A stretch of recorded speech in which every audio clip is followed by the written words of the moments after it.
এসেছি এবং আগামী দিনে যদি এরকম ধরনের কথা আমরা শুনি, আমরা লেবার কমপ্লেক্স চলো অভিযানের ডাক দেবো।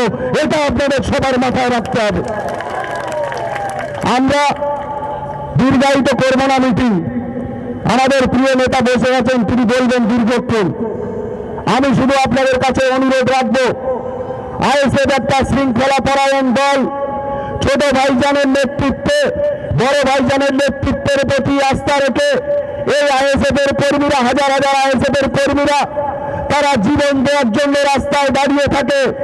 আমরা কিন্তু কোন রকম ভাবে কোন সন্ত্রাস, কোন অসৎ কাজের সঙ্গে আমাদের কর্মীরা জড়িত থাকে না। সুতরাং যারা এই এলাকায় সন্ত্রাস করার চেষ্টা করছে, বিগত দিনে করেছে যারা, এবং এখন যারা মনে করছে যে আমরা বিরাট সহিংস হয়ে গেছি, আমি সেই বন্ধুদের কাছে বলে যাচ্ছি, আইএসএফ এর ছেলেরা চুরি হাতে দিয়ে বসে নেই। এটা তাদের মাথায় রেখে দেওয়া উচিত। এটা আমরা মনে করি। আমরা আইএসএফ এর ছেলেরা শুধুমাত্র ছোট ভাইজান, বড় ভাইজানের কথায় মাথা ঠান্ডা করে তারা চুপচাপ বসে থাকে। এলাকার মানুষের উপরে অত্যাচার করে না।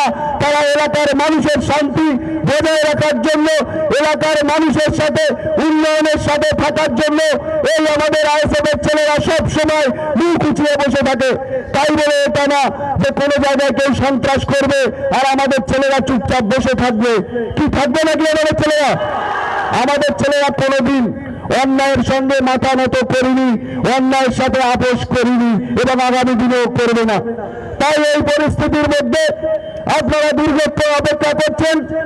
আমাদের শেষ বক্তা, প্রধান বক্তা, আমাদের আইএসএফ এর নেতা, ক্যানিং পূর্বের যিনি ক্যান্ডিডেট মাননীয় আরাবুল ইসলাম মহাশয়, আমরা তাকে তার মূল্যবান বক্তব্য রাখার জন্য আমরা অনুরোধ করছি তার অঞ্চলের পক্ষ থেকে।